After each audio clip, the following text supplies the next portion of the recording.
دیکھیں ہمارے لیے سب سے بڑا جو مسئلہ ہے نا، جو میرے لیے حکومت کے لیے تکلیف دے رہا ہے، وہ جو مہنگائی ہے۔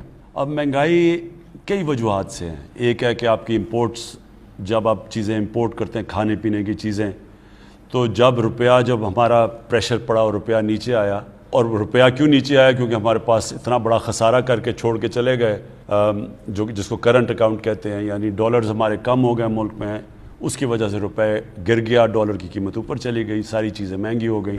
ایک تو وہ ہے۔ دوسرا ہمارا مسئلہ یہ ہے کہ ہمارے ملک میں بدقسمتی سے جو کسان چیزیں پروڈیوس کرتا ہے اور وہ جو بکتی ہیں آ کے شہروں میں ریٹیل میں، اس میں بہت بڑا فرق ہے۔ اب اس کو ہم کم کرنے کے لیے، تاکہ کسان کو بھی زیادہ پیسہ ملے اور لوگوں کے لیے بھی سستی چیزیں، اس کے لیے ہم سٹوریج 800 نئی سٹوریج بنا رہے ہیں، کیونکہ کسان کے پاس اگر سٹوریج ہو جائے تو پھر اس کو جلدی جلدی اپنا سامان نہیں بیچنا پڑتا، اور پھر اس کو اگر ہم کریڈٹ دے دیں، کسان کارڈ لے کے آ رہے ہیں تاکہ اس کے پاس قرضہ بھی آ جائے، تاکہ وہ آرتی کے پاس نہ جائے، اور پھر اس کی بھی چیز مہنگی بکے اور لوگوں کے لیے بھی سستی ہو، تو اس کے اوپر ہم پورا کام کر رہے ہیں۔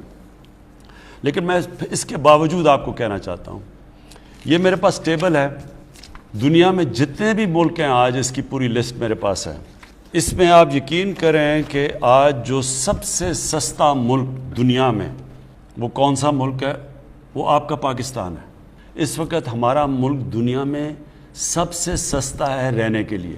ہمارے سے اوپر ہے افغانستان، پھر ہندوستان، پھر سیریا، پھر ٹونیزیا، ازبکستان، وینزویلا، یعنی ہم ان سارے ملکوں میں سے، یہ پوری میری لسٹ ہے، ان میں سے آج بھی پاکستان سب سے سستا ہے۔ بدقسمتی سے لوگ ہمیں قیمت بڑھانی پڑتی ہے۔ قیمت کیوں بڑھانی پڑتی ہے؟ کیونکہ باہر تیل بڑی تیزی سے مہنگا ہو گیا، پتہ نہیں کتنا 6 مہینے میں کدھر سے کدھر پہنچ گیا تیل۔ تو دنیا میں 47% بڑھا ہے، پاکستان میں 11% بڑھا ہے صرف۔ آج سارے ملکوں میں سے جدھر جو تیل امپورٹ کرتے ہیں، سب سے سستا پیٹرول اور ڈیزل پاکستان میں ہے۔ صرف جو 27 ملک جنہوں میں ہمارے سے زیادہ سستا ہے، وہ خود ان کے ملک میں تیل ہے، ان کو امپورٹ نہیں کرنا پڑتا۔ تو جو امپورٹ کرتے ہیں ملک جس طرح پاکستان ہے، ہم دنیا میں آج سب سے سستا پیٹرول اور ڈیزل ہمارے ملک میں۔ کہنے کی یہ کوشش کر رہا ہوں کہ ہم جدوجہد کر رہے ہیں قیمتیں نیچے لانے کے لیے، یعنی یہ ہمارا سارا وقت، ہر ہفتے میٹنگ ہوتی ہے کہ کیسے ہم نے روکنا ہے، لوگوں کے لیے آسانیاں پیدا کرنی ہے۔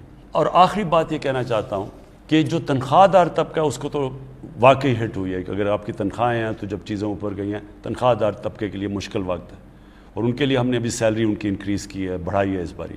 لیکن جو باقی کسان ہیں دیہات میں، ادھر تو 1100 ارب روپیہ پہلی دفعہ مزید اضافی کسانوں کے پاس کیا ہے۔ کبھی پاکستان کی تاریخ میں اتنا زیادہ پیسہ کسانوں کے پاس نہیں گیا، کیونکہ کبھی گندم کی یہ ریٹ نہیں ملی، کبھی گنے کا یہ ریٹ نہیں ملا، کبھی مکئی کا یہ ریٹ نہیں ملا۔ تو یہ جو ریٹ، جو اضافی پیسہ گیا ہے، ایک تو وہاں ان کی انکم بڑھی ہے، دوسرا اس وقت انڈسٹری کے اندر جس طرح کا اس وقت پیسہ ٹیکسٹائل انڈسٹری میں بن رہا ہے یا انڈسٹریز بنا رہی ہیں، مجھے لوگوں نے کہا کہ انہوں نے کبھی اتنا زیادہ پیسہ نہیں بنایا۔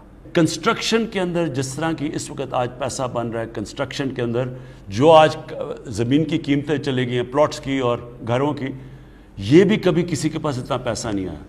تو میں صرف ریکویسٹ کروں گا کہ جو انڈسٹری والے ہیں، آپ اپنے جو مزدور ہیں ان کی آپ زیادہ تنخواہیں بڑھائیں، کیونکہ جب آپ کو اتنا فائدہ ہوا ہے تو ان کو بھی فائدہ کروائیں جو مزدوروں کو ہے۔ لیکن جو سیلریڈ لوگ ہیں، مجھے پتہ ہے آپ کی مشکلات ہیں، انشاءاللہ جس طرح ہمارا اب ٹیکس بڑھتا جا رہا ہے، ہماری آمدنی بڑھتی جا رہی ہے، آپ کو پتہ ہے ہم نے اس باری سب سے زیادہ پاکستان کی تاریخ میں ابھی ٹیکس اکٹھا کیا ہے، اور انشاءاللہ جو ہم FBR میں اب اور اصلاحات کر رہے ہیں، آٹومیشن لے کے آ رہے ہیں، تو ہماری آمدنی اور بڑھتی جائے گی۔ جیسی جیسی آمدنی بڑھے گی، انشاءاللہ ہم اپنی سیلریڈ کلاس کی بھی مدد کریں گے، اور ہم یہی پیسہ لگائیں گے اپنے انفراسٹرکچر کے لیے، اپنے کسانوں کے لیے، تاکہ ان کی پیداوار بڑھے۔ جب ہماری پیداوار بڑھے گی تو اس سے پھر ہماری جو کھانے پینے کی چیزیں بھی مہنگی نہیں ہوں گی۔